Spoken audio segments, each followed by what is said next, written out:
El siguiente programa es familiar. Puede contener escenas de violencia moderada. No contiene escenas de sexo. Para mayor comprensión de los menores de edad, debe ser visto en compañía de un adulto responsable.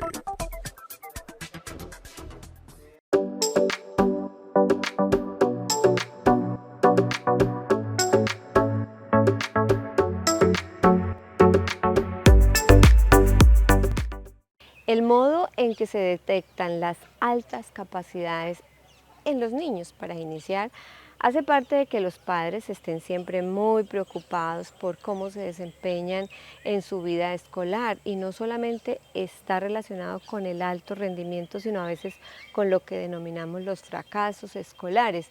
Y muchos adultos, digamos, que pasan desapercibidamente su vida, llegan a la adultez y no supieron que eran personas quizás superdotadas. Entonces, a veces cuando se habla de fracasos, si le ponemos mucha atención, identificamos es que hay, pues sí, inicialmente fallas en un sistema, pero también es porque no se satisface todas las necesidades de alguien que le parece poco lo que le están dando. Y eso es muy recurrente.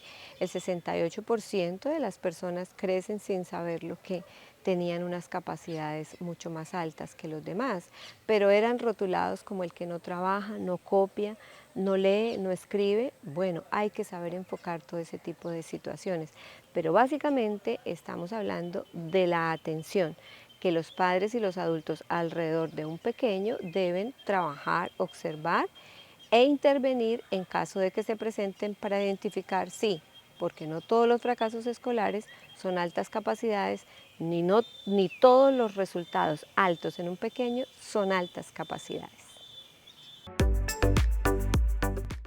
¿Y cuándo debemos empezar a identificar si los niños son superdotados? Bueno, a veces de bebés notamos que aprenden más rápido, sonríen más rápido, van adelantados en ciertas áreas, pero lo indicado es que a partir de los 3 o 4 años nosotros empezamos a ver unas conductas que se salen de la media poblacional, o sea, van más adelantados en muchos otros aspectos. Pues sí, a veces nosotros los terapeutas, los especializados en este tema que trabajamos la parte cognitiva, podemos aplicar test, podemos aplicar pruebas psicométricas en las que identificamos estas habilidades, pero el punto clave está es en la familia, en que ustedes como papás y como familia, cuidadores y los que están alrededor del pequeño empiezan a notar que él es más inquieto en ciertas actividades, que tiene unos gustos y unos intereses particulares, que hace preguntas con una profundidad que no la hacen los mismos niños, pide explicaciones sobre temas que no corresponden a veces como en la simpleza de la edad, sino que son mucho más intelectuales, profundas, argumentativas, se razona más. Eso lo notamos es en casa. Sin embargo, pues esto es de empezar a revisar, a cuidar, a observar, porque aquí hay un elemento importante, una variable que es la hiperactividad. Entonces a veces los niños son muy inquietos sin tener todavía el rasgo ni el trastorno de hiperactividad, y entonces es por la misma inquietud que les causa el no poder lograr sentirse satisfechos con lo que les da el medio ambiente. Por eso esos contextos son de revisión profesional siempre. Solo que ustedes como papás lo notan y vamos a ponerlo en consulta porque se hace reiterativo, y entonces ayudamos a enfocar sobre los intereses de cada niño, particularmente sobre lo que quiere y cómo se orientan los padres ante un posible fracaso escolar. Aspectos que deben observar las familias. Lo señalábamos con anterioridad. El primer filtro para detectar la alta superdotación intelectual es el de la familia.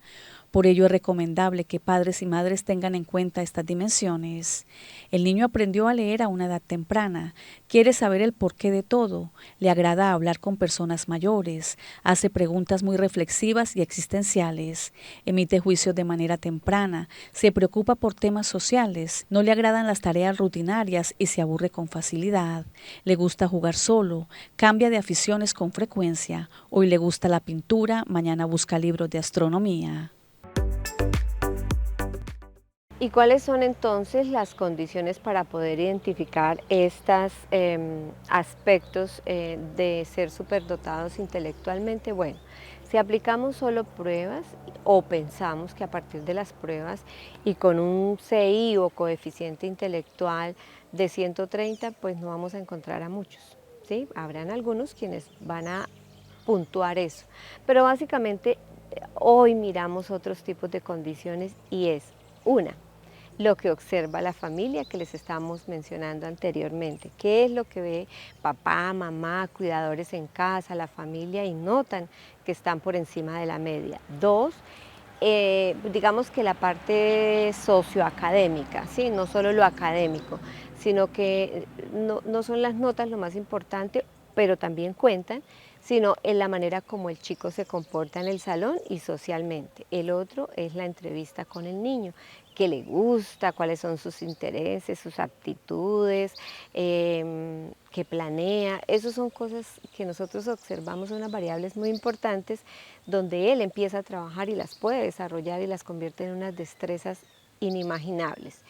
Y ahí sí, cuarto punto, es la aplicación de las pruebas. Hay unas que se llaman WIS, WISE, bueno, hay varias con las que nosotros medimos, digamos, el CI, ¿sí? Digamos la inteligencia, que también pues, es un indicador importante y nos da una de las pautas que debemos revisar. Así que bueno, hay muchas herramientas, pero siempre ahora que si las identificamos, ¿qué debemos hacer? Revisemos. ¿Qué hacer una vez se detectan las altas capacidades intelectuales en el niño? Una vez se detectan, viene el paso más importante, su atención, el poner medios para ofrecerle una respuesta ajustada y adecuada. Debemos tener en cuenta que no solo son alumnos con necesidades educativas especiales, son personas que necesitan también de otros apoyos, de muchos más factores para favorecer en ellos un desarrollo óptimo y feliz, donde puedan alcanzar todo su potencial humano. Tanto profesores y familia deberán atender estas dimensiones. Primero, necesidades personales.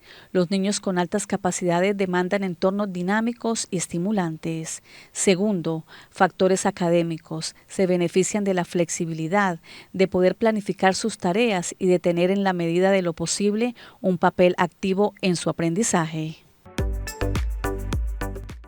Y la tercera, pues son los aspectos sociales, es mirar, revisar esa parte emocional y afectiva, cómo conecta el niño en estos aspectos. Porque realmente hay algo que nosotros, digamos, en términos de conducta, comportamiento, revisamos es esa parte de conexión social y afectiva. Una persona que desarrolla inteligencia emocional, pues es una persona que tiene muchas habilidades para lograr, para poder resolver muchas cosas y eso es una inteligencia importantísima. Bueno, pero ¿qué es lo que ocurre si nosotros no identificamos? Pues entonces el menor lo que puede tener es una desconexión emocional, social y esto sí causa infelicidad y afecta la salud mental del menor porque no conecta con lo que quiere. Bueno, aquí ofrecimos unas herramientas importantísimas, quizá desde muchos aspectos que estamos observando en nuestros hijos y no los hemos evaluado.